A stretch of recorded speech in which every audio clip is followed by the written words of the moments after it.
Herkese salam. Biz bugün sizinle ismin kategoriyalarından olan hal kategoriyası haqqında danışacağıq və halda da ən çox qarışdırılan hansılardır? Adlıq hal, yəlik hal və təsirlik hal. Bizim bu üç halımız qarışdırılan hallardandır. Ən çox da adlıq hal ilə biz nəyi qarışdırırıq? Bunların qeyri-müəyyən formalarını biz qarışdırırıq. Çünki hər üçü də şəkilsiz olduğu üçün biz qarışdırırıq ki, adlıqdır, qeyri-müəyyən yəlik, yoxsa qeyri-müəyyən təsirlikdir. Yəni burada bir çox üsullar var. Yəni tapmaq üçün şəkilçi bərpa etmək, sual vermək. İndi mən sizə ən uyğun, yəni özümün də sınaqdan keçirdiyim, günü bu gün də istifadə etdiyim üsulu sizinlə bölüşəcəm və mən dediyim üsul 99% ehtimalla ödəyir və siz bu üsulla əgər halları müəyyən etsəz, səhv etmə şansınız daha azdır. Bu üsul hansıdır? Gəlin onu deyək. Baxın, adlıq hallı bu həm yəni bu halların qeyri-müəyyən versiyasına aiddir, həm də müəyyən versiyasına aiddir. Yəni hər iki ehtimalda da ödəyir. İndi baxın, adlıq hallı, yəni adlıq hala bənzər sözün yerinə o əvəzliyini qoyacağam. Yəlik hala bənzər, həm qeyri-müəyyən, həm də müəyyən. Yəlik hala bənzər sözün yerinə onun əvəzliyini qoyacağam.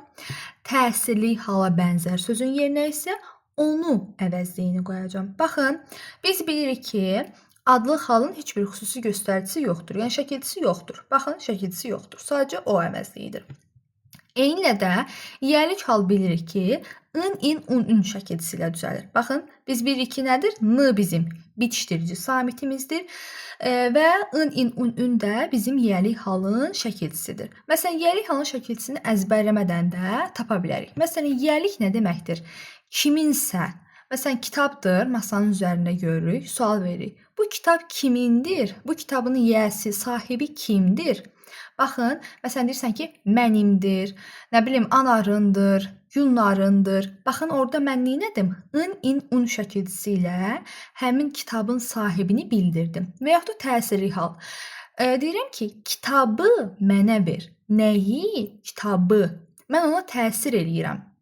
Səni çağırıram. Yəni, mən ona təsir edərək bildirirəm. Baxın, bu cürdə sual verərək də tapa bilərsiniz. Yəni, cümlə halında işlədərək də. Şərt deyil ki, siz nəyisə əzbərləyəsiniz. Təbii ki, bir müddətdən sonra artıq sizdə bu əzbər halını alacaq, avtomatikləşəcək. Yəni, o əzbər halını alana qədər siz bu cür cümlə halında da işlədərək onları müəyyən edə bilərsiniz. Deməli, dedik ki, adlıq hala bənzər sözün yerinə o qoyuram. Baxın, sözün yerinə ha, əvvəlinə, sonrasına yox. Həmin sözün yerinə. Məsələn, baxıram, bu sözü mən adlıq hala bənzədirəm. Yerinə o əvəzliyini qoyacağam.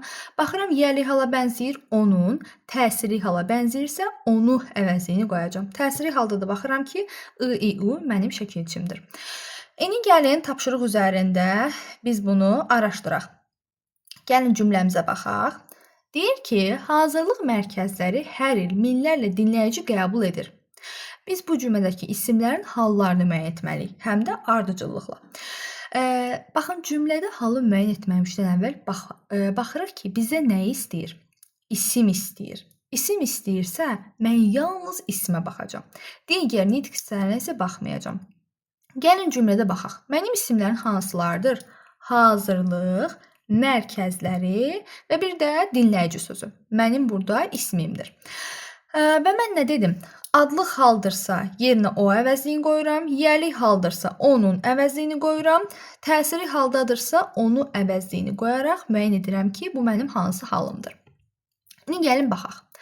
Hazırlıq sözünün yerinə bir ardıcılıqla qoyaq. O əvəzliyinə başlayaq. O mərkəzləri hər il minlərlə dinləyici qəbul edir. Sizcə olar o mərkəzləri? Onun mərkəzləri hər il minlərlə dinləyici qəbul edir. Aha, onun daha çox bənzədir. İndi oxuyuram. Onun mərkəzləri hər il minlərlə dinləyici qəbul edir. Nə müşahidə etdiniz? Əvəzliyi qoyuram və cümləni olduğu kimi axıra qədər oxuyuram. Və yaxud da ki, elə söz birləşməsini oxusam da olar. Hazırlıq mərkəzləri mənim burada söz birləşməmdir.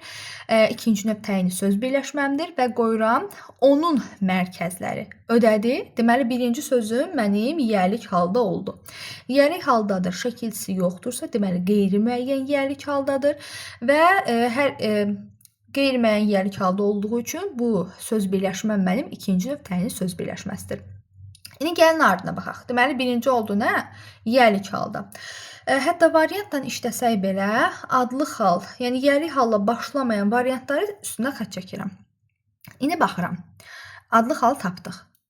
Mərkəzləri sözünün yerinə yenə ardıcıllıqla qoyacağam bu əvəzliklərdən və ardını oxuyacağam. Baxın, əvvələ baxmayacağam ha.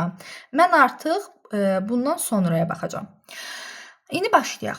O hər il minlərlə dinləyici qəbul edir. O hər il minlərlə dinləyici qəbul edir. Aha, bənzədir. İndi o birini oxuyaq. Onun hər il minlərlə dinləyici qəbul edir. Onu hər il minlərlə dinləyici qəbul edir. Sizcə hansı daha uyğun oldu? O, adlı xal daha uyğun oldu. O hər il minlərlə dinləyici qəbul edir. Demək ki, mənim bu sözüm də adlı xaldadır. İndi adlı xal olmayan variantın üzərinə xətt çəkəcəm. Dinləyici sözünə baxaq. Dinləyici qəbul edir, o qəbul edir, onun qəbul edir, onu qəbul edir. Təsiri hal daha uyğun oldu. Hətta şəkilçisi də var burada. İci şəkilçisində. Onu qəbul edir. Daha doğrusu burada ici şəkilçisidir. Aha, baxıram, onu qəbul edir. Feilin xəbərin yanındadır. Aha, təsiri hal feilin xəbərin yanında işlədiyi üçün feil xəbərin və yaxud da feilin yanında işləndiyi üçün demək ki, mənim dinləyici sözüm də təsirli haldadır. Onu qəbul edir. Deməli, bu sözüm də oldu mənim təsirli halda və variantımız da oldu D variantı. Aydın oldu mu? Nə etdik? Yiyəlik hala bənzər, adlı xala, təsirli hala bənzər sözün yerinə o, onun və onu əvəzliklərini qoyuram. Bax, həmin sözün yerinə qoyuram. Cümləni isə olduğu kimi oxuyuram və hansı sözün yerinə əvəzliyi qoydumsa, onun əvvəlinə baxmıram. Əvəzlikdən sonranı oxuyuram. İndi gəlin keçək növbəti sualımıza. Burada da baxın, qələm sözü ilə işləyəcəyik və baxaq görə qələm sözü hansı haldadır. Qələmi bizə demək olar ki, qənim kəsilib. Gəlin baxaq, qələmi sözü ilk baxışda nəyə bənzəyir? Təsiri hala bənzəyir. Aha, indi gəlin görə həqiqətənmi təsiri haldadır. Onu bizə demək olar ki, qənim kəsilib. Onun bizə demək olar ki, qənim kəsilib. O, bizə demək olar ki, qənim kəsilib. Baxın, o. O bizə demək olar ki, qənim kəsilib. Deməli, mənim bu qələmi sözüm adlı haldaymış. Qələmi bugün silahla əvəz edərək torpaqlarımızı qaytarmalıyıq. O bugün silahla əvəz edərək, onun bugün silahla əvəz edərək, onu bugün silahla əvəz edərək torpaqlarımızı qaytarmalıyıq. Deməli, mənim qələmi sözüm təsirli haldadır. Qələmi mənə ver, onu mənə ver. Təsirli haldadır. Mən deyə bilərəm, o mənə ver. Onun mənə ver. Onu mənə ver. Təsirli haldadır. Qələmi ədalət və haqq yolunda işləd. O ədalət haqq yolunda işləd. Onun ədalət haqq yolunda. Onu ədalət və haqq yolunda işləd. Deməli, bu da oldu təsirli hal. Qələmi sabah qaytararsan. O sabah qaytararsan. Onun sabah qaytararsan. Onu sabah qaytararsan. Deməli, mənim burada olan qələmi sözüm də təsirli halda olmuş oldu. Deməli, neylədim? Fərqi yoxdur. İstəyirsiniz o hala bənzər olsun, istəyir olmasın. Biz bir-bir sözlərin halını tapmalıyıqsa, yaxud ismin halını tapmalıyıqsa, ardıcıllıqla həmin o, onu və onun əvəzliklərini cümlədə həmin sözün yerinə qoyuram və cümləni oxuyuram. Əgər cümlə anlaşılandısa, düzgün məna kəsb edirsə, deməli mənim həmin sözüm bu verilmiş hallardan birindədir. Ümid edirəm ki, izahım hər birinizə aydın oldu.